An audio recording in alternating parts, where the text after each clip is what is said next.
The night was quiet, save for the distant hum of traffic and the occasional barking of a dog. Eleanor Jackson, a 78-year-old woman with a proud but gentle demeanor, walked steadily along the sidewalk, a reusable shopping bag dangling from her thin arm. She had just finished her weekly trip to the local grocery store and was heading home. Her heart light despite the cool evening breeze. The streets were not entirely empty, but the air carried a certain stillness that often settled over this part of town at night. Eleanor had lived in this neighborhood for over 4 decades. She had seen it change, evolve, and sometimes regress, but she never feared walking alone. She believed in people, believed in kindness, despite having lived through times when people like her were treated as second-class citizens. As she reached the corner, she noticed the patrol car parked near the intersection. The headlights were off, but she could see the silhouette of a man sitting in the driver's seat. She paid it no mind, used to the presence of law enforcement in her area. But as she stepped off the curb, she heard a car door slam shut. "Ma'am," a sharp voice rang out. She turned slowly. A tall, broad-shouldered police officer was striding toward her. His uniform was crisp, his badge glinting under the streetlights. His face was set in a frown, his eyes cold and scrutinizing. "Where are you coming from?" His voice carried suspicion rather than concern. Eleanor, taken aback by his tone, adjusted the bag on her arm. "The grocery store, just a block away. Do you have a receipt?" She blinked, her grip on the bag tightening. "Excuse me? A receipt?" he repeated, his gaze darkening. "Prove that you didn't just walk out with that food." Eleanor felt her chest tighten. She had encountered subtle racism in her lifetime, but this was outright harassment. "Officer, I don't see why I need to prove anything. I paid for my groceries." His lips curled. "I bet you did." Before she could respond, he reached for the bag, yanking it from her hand with unnecessary force. Apples tumbled out, rolling onto the pavement. A carton of milk hit the sidewalk with a dull thud. "Hey," Eleanor protested, stepping forward, but the officer shoved her back. "Step away," he snapped. "You're acting awfully defensive for someone who's supposed to be innocent." Eleanor's breath came in shallow gasps. She could feel the heat rising in her chest. But she refused to let this man see her anger. "You're treating me like a criminal." The officer, Sergeant Ryan Calloway, smirked. "Maybe you shouldn't look like one."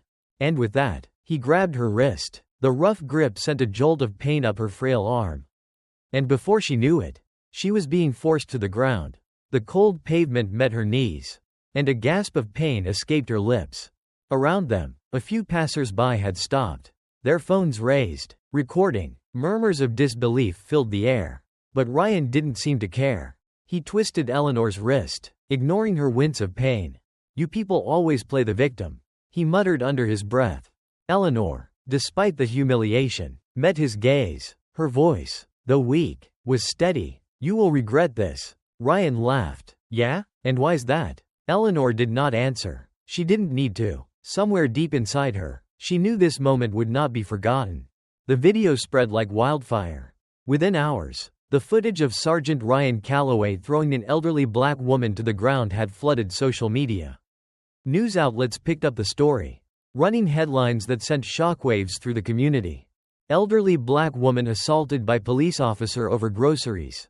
Injustice caught on camera. When will it end? Is this what policing has become? The outrage was immediate. The people demanded action. At his home, Ryan Calloway sat on his couch, scrolling through his phone with a scowl. His inbox was flooded with messages, some from supporters who called him a patriot. But the majority were filled with threats and curses. The police department had placed him on temporary leave pending an investigation. But Ryan wasn't worried. He had seen officers get away with worse. His wife, Lauren, stood in the kitchen, arms crossed. "Ryan, what the hell did you do?" He looked up at her. "I did my damn job." "Lauren, that woman looked suspicious. She was 78 years old." She shot back. "You shoved her to the ground." Ryan exhaled sharply. "So what? People get tackled every day." Lauren's eyes flashed with something he hadn't seen before, fear. "Do you even hear yourself? You're all over the news. People are protesting outside the station. The mayor is talking about launching a full investigation."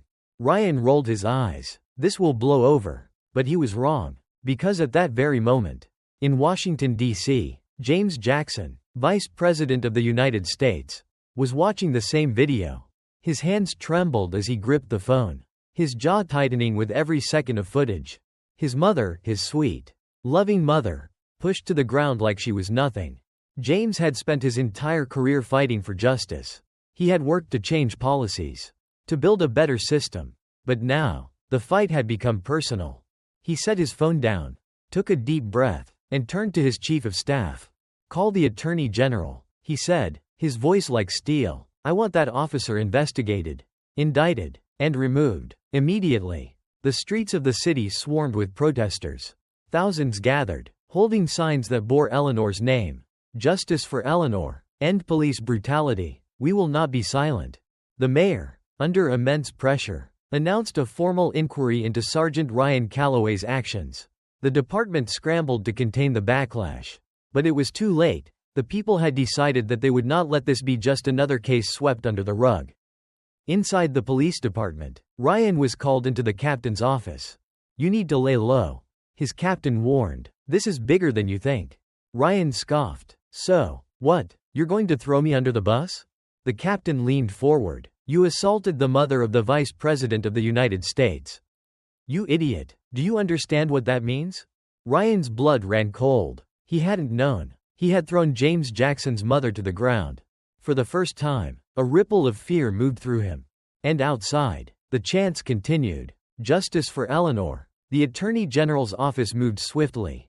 Under federal pressure, Ryan Calloway was formally placed under investigation for misconduct, abuse of power, and civil rights violations. James Jackson refused to stay silent. He appeared on national television, addressing the nation. "My mother is not just another statistic," he said. "She is a woman who deserves dignity and respect. And I promise you, she will have justice." Ryan's world began to crumble. His supporters dwindled. His so-called allies disappeared. He had believed himself untouchable. But now, he was facing the consequences of his actions. And for the first time in his life, Ryan Calloway felt something foreign. Regret. Ryan Calloway sat in his darkened living room, his phone vibrating relentlessly beside him. He ignored it. His wife, Lauren, had taken their children and gone to her sister's house, saying she needed space. The house, once filled with the sounds of a family, was now silent except for the occasional murmur of the television, where every news station seemed to be broadcasting his name. The words rang in his ears. Sergeant Ryan Calloway under federal investigation for misconduct and abuse of power. How had things spiraled so fast? Just days ago, he had been a respected officer. Now, his name was trending on Twitter alongside hashtags demanding his arrest. His inbox was full of messages, some from fellow officers telling him to hang in there. But most were filled with threats. His heart pounded when he heard a loud bang outside. He jumped to his feet and peered through the window. A group of people stood at the edge of his lawn, their faces partially obscured by the flickering glow of protest signs. They weren't rioting, but their presence alone sent a cold shiver down his spine. Then came the voices. "Justice for Eleanor. Resign. Calloway. Racist pig." His hands clenched into fists. He had faced danger before, criminals, drug dealers, street fights, but never like this. Never in his own home. His phone vibrated again. He grabbed it, expecting another hateful message. Instead, it was from an unknown number. The text read, "You're not untouchable. Watch your back." His breath hitched. For the first time, a ripple of genuine fear ran through him. He had underestimated this. He had thought this would blow over. But now, he was starting to realize, this was just the beginning. Eleanor Jackson sat in the warm, inviting space of her living room, her hands gently folded in her lap. The morning sun filtered through the curtains, casting soft shadows on the walls. Across from her sat a news anchor, her expression one of quiet respect. The cameras were rolling. The world was watching. Eleanor had been hesitant to do this interview. Not because she was afraid, she had lived too long, seen too much, to let fear dictate her actions, but because she wanted to make sure that her words truly mattered. The anchor leaned forward. "Mrs. Jackson, first, let me ask, how are you feeling?"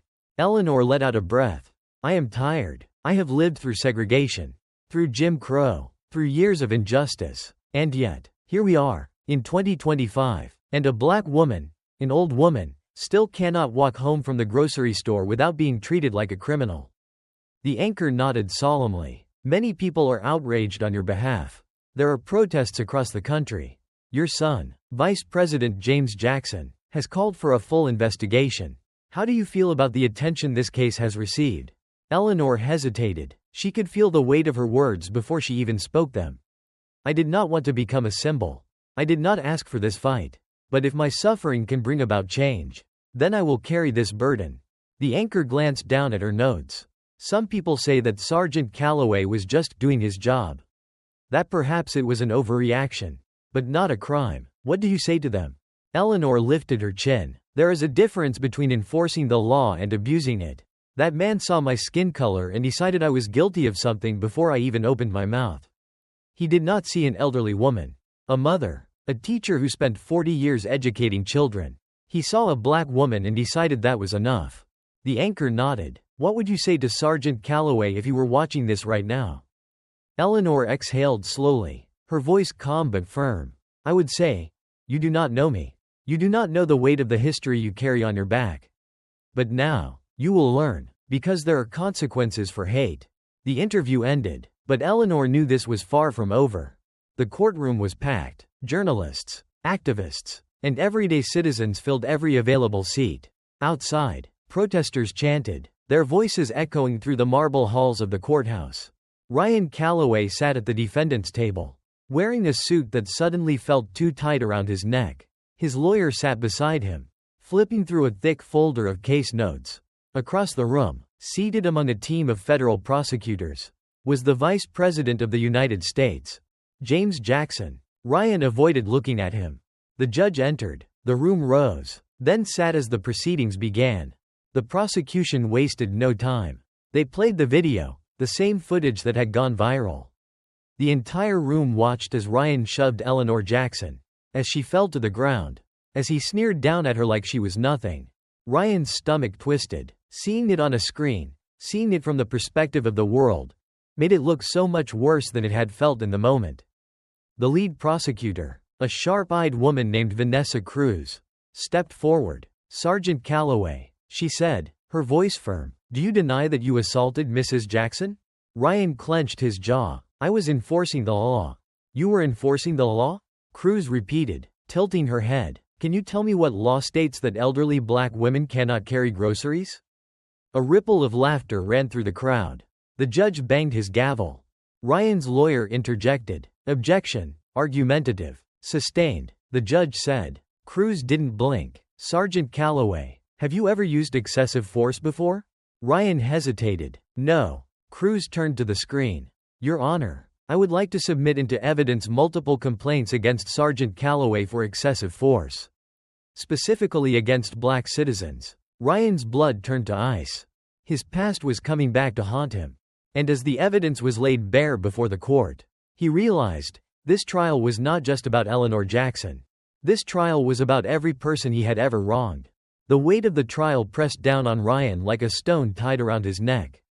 Each day, more evidence was revealed. More witnesses stepped forward. His colleagues, once his friends, testified against him, saying they had seen his bias, his violence, his disdain for certain people. The department distanced itself from him. The union refused to back him. And then, the worst blow came. His wife, Lauren, filed for divorce. He hadn't seen it coming. He came home after another grueling day in court to find the house half empty. Drawers left open, closets raided, a single note on the kitchen counter. I can't do this anymore. The kids and I deserve better. His hands shook as he crushed the paper in his fist. Everything was gone. His job, his reputation, his family. He sank onto the couch, staring at the blank television screen. For the first time in his life, Ryan Calloway felt truly alone. And as the city outside roared with the voices of those demanding justice, he realized that there was no escaping what was coming. The fall had begun, and there was no way back. Ryan Calloway had always been the kind of man who believed that, no matter what, his badge would protect him. He had watched others in his department get away with worse. He had seen officers who used excessive force, who brutalized civilians, and yet walked free with nothing more than a slap on the wrist. He had believed that the same system that had protected them would protect him too. But the world had changed. Public opinion had shifted. The video of him slamming Eleanor Jackson to the ground was more than just an isolated incident, it was a symbol. A spark that had ignited something much larger. And Ryan was caught in the fire. Everywhere he turned, he found doors closing. The police department had officially fired him, stripping him of his pension, his benefits, and his dignity. The police union, which had initially considered backing him, abandoned him when the evidence of his past misconduct came to light. He had no allies left, no one willing to speak on his behalf. Even the conservative news outlets that had initially defended him, calling the incident a misunderstanding, had backed off when they saw just how deep his history of misconduct ran. His bank account was nearly empty. The legal fees had drained everything he had saved. His name was poison. No business wanted to hire him. No friend wanted to be seen with him. Even his extended family had stopped returning his calls. One evening, he sat alone in a cheap motel room, staring at the peeling wallpaper.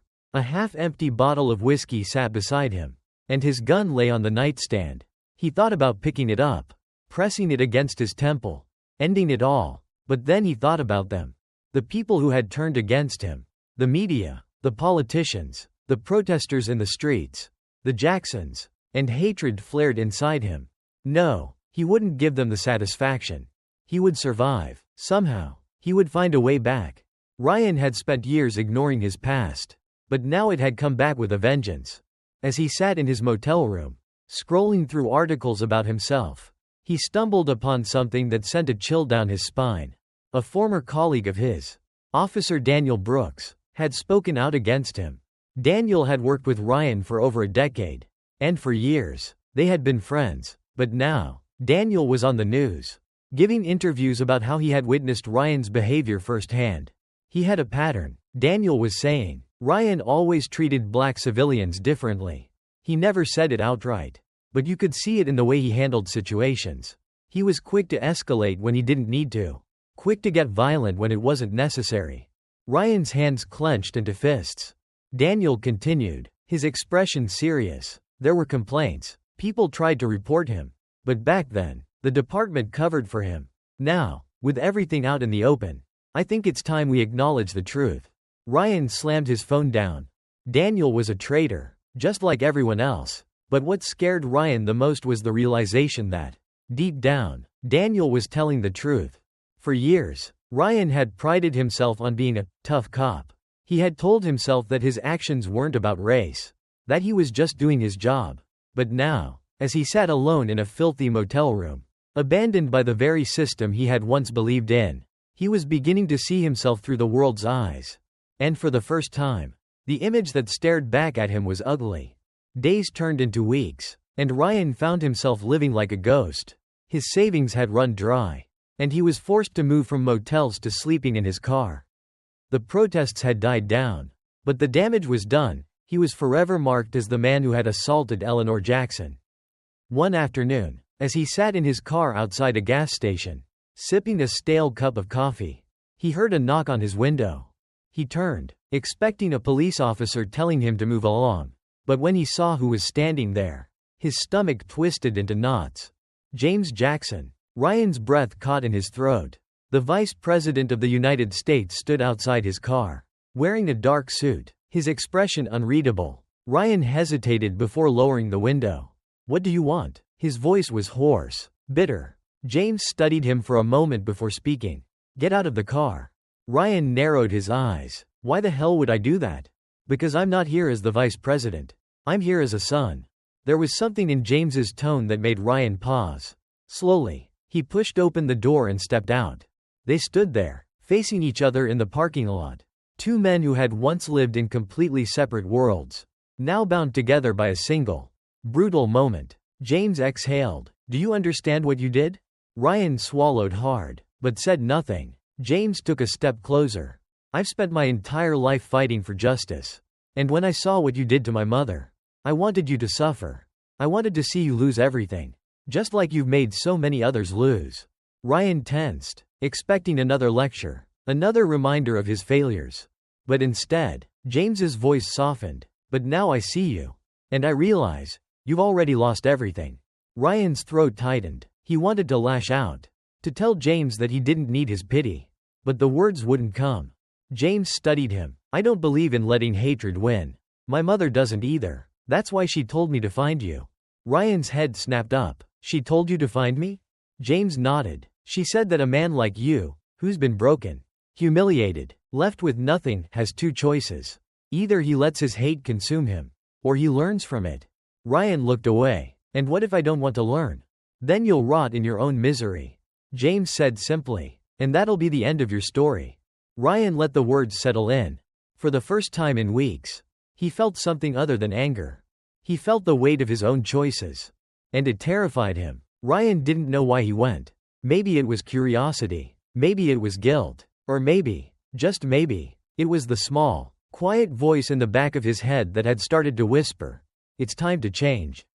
He drove through the city. Past the streets where he had once walked with authority. Past the neighborhoods where he had once been feared. He followed the address James had given him, unsure of what he would find. When he arrived, he realized where he was. A community center. Inside, the air was warm, filled with the sound of children laughing, of people talking. The walls were lined with posters about civil rights, equality, and justice. And there, at the center of it all, stood Eleanor Jackson. Ryan's breath caught in his throat.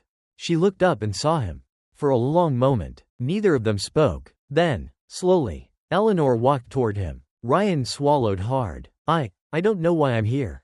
Eleanor studied him. Then she smiled, a small, knowing smile. "Yes, you do," she said softly. And in that moment, for the first time in his life, Ryan Calloway began to understand what it truly meant to be human. Ryan Calloway had never felt more out of place in his life. The community center was filled with people, men, women, and children who had every reason to despise him. The walls were adorned with murals depicting civil rights leaders, paintings of resilience and struggle.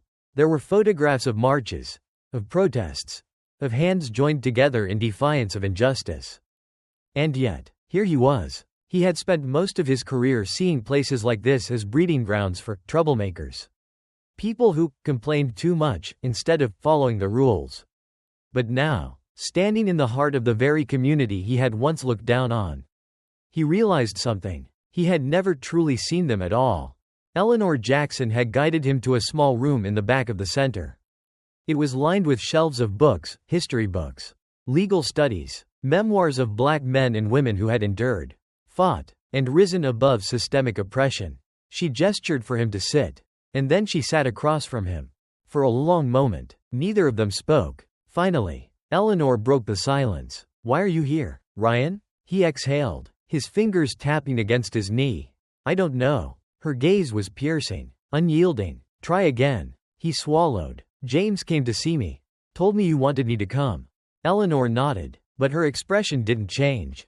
"That's not why you came." Ryan felt the weight of her words settle in his chest. He ran a hand through his unshaven face. "I don't know what I'm supposed to do." "You were a police officer for over 20 years, Eleanor said, her voice steady. "You built your life around authority, around power. But now, you've lost all of that. And for the first time, you have to face yourself without a badge to hide behind." Ryan clenched his jaw. "I never thought of myself as a bad person." Eleanor studied him. "No one ever does." Her words hit him harder than he expected. For years, he had justified everything, every arrest, every act of aggression, every assumption he had made about people who looked like Eleanor. He had told himself he was keeping the peace, that he was just doing his job. But the truth was, he had never questioned his own biases. He had never thought about the lives he was affecting. Eleanor leaned forward. "If you're here to be forgiven, I can't give you that. Forgiveness isn't something you ask for, it's something you earn." Ryan nodded slowly. He didn't even know where to begin. Eleanor stood. "Come with me." He hesitated but followed. What he didn't know was that this was the beginning of something he had never imagined. A reckoning. Eleanor led Ryan through the center, introducing him to the very people he had spent his life policing. She introduced him to young black men who had been stopped and frisked for no reason other than looking suspicious. To mothers who had lost sons to police violence. To fathers who had to teach their children how to survive interactions with law enforcement. Each conversation was like a dagger to Ryan's conscience. He listened as a teenage boy named Marcus told him how he had been tackled by officers who had looked at him the same way Ryan had once looked at Eleanor. His crime? Walking home in a hoodie. He listened as a woman named Patricia spoke about her brother, who had been arrested on false charges and spent 3 years in prison before being exonerated. He listened as a man named Darnell described the fear that Ryan had never had to experience. "Every time I see a cop car behind me," Darnell said, his voice rough with emotion, "I don't think, oh good, I'm safe. I think, is this it? Is this the day I don't make it home?" Ryan had nothing to say. For years, he had dismissed these stories. He had told himself that people exaggerated, that they played the victim, that the system worked just fine. But here he was, looking into the eyes of the people he had ignored, and there was no denying the truth. Eleanor watched him carefully as the day went on. By the time the sun had started to set, Ryan felt drained. She walked him outside, where the evening air was cool. "How do you feel?" she asked. Ryan let out a slow breath. "Like I've been blind my whole life." Eleanor smiled softly. "Good. That means you're finally starting to see." The next few weeks were unlike anything Ryan had ever experienced. Eleanor insisted that if he truly wanted to change, he had to work for it. She put him to work in the community center, not as an officer, not as someone in power, but as a volunteer. He cleaned floors, set up chairs for meetings, helped distribute food to families in need. At first, people looked at him with suspicion. Some refused to even acknowledge his presence. He didn't blame them, but he kept showing up. One afternoon, as he was setting up chairs in the main hall, a little girl ran past him, giggling. She couldn't have been older than 6. She tripped, and instinctively, Ryan reached down to help her up. Her mother, a woman in her 30s, froze when she saw him touch her daughter's hand. Ryan quickly pulled back, expecting her to yell at him, to tell him to get away. Instead, she studied him for a long moment before nodding slightly. "Thank you." It was just 2 words. But for Ryan, it felt like the beginning of something he never thought possible. A second chance. As the days turned into weeks, Ryan began to understand something that had eluded him for years. Racism wasn't just about words or actions, it was about power. About history. About a system that had been built on injustice. He had spent his whole career upholding that system without question. Now, he was finally questioning it. Eleanor sat with him one evening, after a long day at the center. "You can't erase the past," she told him. "You can't undo what you've done. But you can decide what you do next." Ryan nodded. "What if it's not enough?" She smiled, but there was something sad in her eyes. "It never will be. But you don't do this because you want to be forgiven, Ryan. You do this because it's the right thing to do." For the first time, Ryan truly understood. His redemption wasn't about clearing his name. It was about making sure that no one else would ever have to experience what Eleanor had experienced. It was about breaking the cycle. And for the first time in his life, he was ready to try. Ryan Calloway never thought he would find himself standing in front of a crowded community center, speaking to people who once viewed him as the enemy. It had been months since the trial. Months since he had lost everything, his job, his reputation, his family. He had spent those months in silence, listening, learning, understanding the pain he had contributed to. Now, for the first time, Eleanor Jackson had asked him to speak. He gripped the microphone, his palms sweating. The crowd before him was a mix of skeptics and believers. People who had seen him at his worst and those who were willing to see if he had changed. "I don't know what I can say to make any of you believe me," Ryan began, his voice rough. "I don't know if anything I say matters. I won't stand here and ask for forgiveness. That's not my place. What I can do is tell the truth." Silence settled over the room. "I was a racist cop," he admitted, the words heavy on his tongue. "I didn't think I was. I told myself I was just doing my job, that I treated everyone the same. But that was a lie I told myself to feel better about the way I acted. The truth is, I saw people like you as different, as dangerous, and because of that, I hurt people. I hurt all of you, whether you knew it or not." Murmurs rippled through the crowd. Some looked at him with narrowed eyes, others with cautious interest. "I hurt Mrs. Jackson," he continued, looking at Eleanor, who was seated in the front row. "And I will never be able to undo what I did to her that night. But I want you all to know that I'm trying. I'm learning. And I will spend the rest of my life making sure that no one like me ever gets to abuse their power again." A long silence followed. Then, someone in the back clapped. It was a slow, hesitant sound. Then another person joined in. And another. Soon, the room was filled with the sound of applause, not loud, not triumphant, but steady. Ryan exhaled, his chest tightening. It wasn't acceptance, but it was a start. The vice president's office was quiet, the air thick with anticipation. Ryan sat across from James Jackson, his fingers laced together, his back stiff. The last time they had been in the same room, James had told him that he had lost everything. Now, months later, Ryan wasn't sure why he had been called here. James studied him for a long moment before speaking. "My mother tells me you've been working at the community center," he said. Ryan nodded. "Yes, sir. She also tells me you've been listening, learning." Another nod. "I have." James leaned back in his chair. "Why?" Ryan hesitated. He had asked himself this question many times. "I thought, at first, that I was doing it because I had no other choice," Ryan admitted, "because I had nowhere else to go. But the more time I spent there, the more I realized how blind I'd been. I saw the people I used to target. I heard their stories, and I realized that the system I was a part of, the system I upheld, was built to work against them." James's expression didn't change. "And what do you think now?" Ryan exhaled. "I think I spent my life on the wrong side of history." A beat of silence passed between them.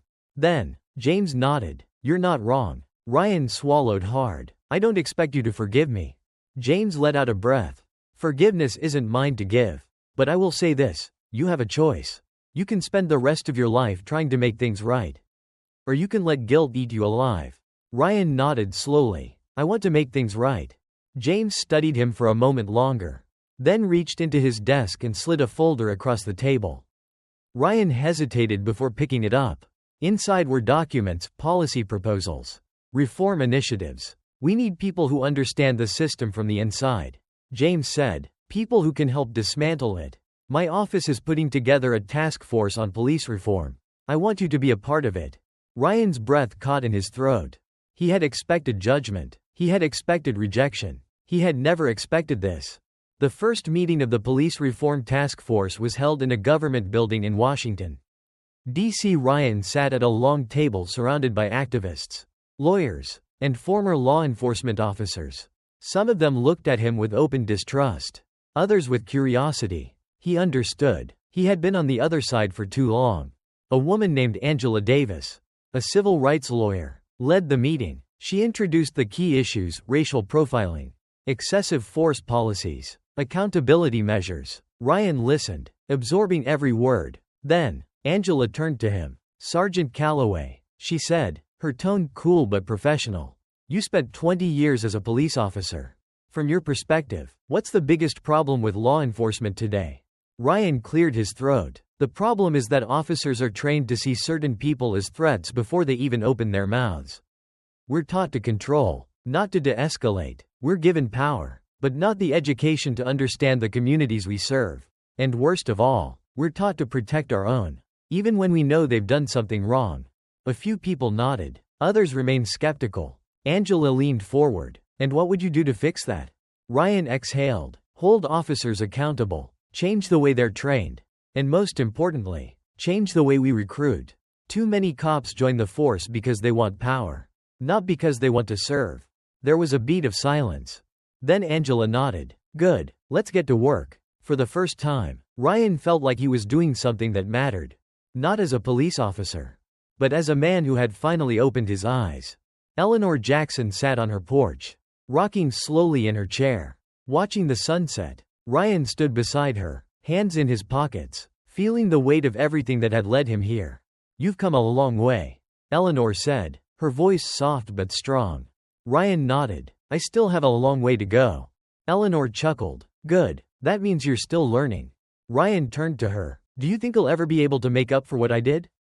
Eleanor met his gaze. "No, and that's not the point." Ryan frowned. Eleanor sighed. "You don't do the right thing to erase the past. You do the right thing because it's right. That's all you can do." Ryan let the words sink in. For years, he had believed that power was what made a man strong. That control, authority, and fear were the tools needed to shape the world. Now, he understood that real strength came from something else. Humility, growth, the willingness to change. He didn't know what the future held. But he knew one thing for certain. He would never be the man he was before. And for the first time in his life. That was a good thing. The sun dipped below the horizon, casting the world in warm golden light. And as Eleanor rocked in her chair, and Ryan sat beside her, a quiet understanding passed between them. The past could not be erased. But the future was still unwritten.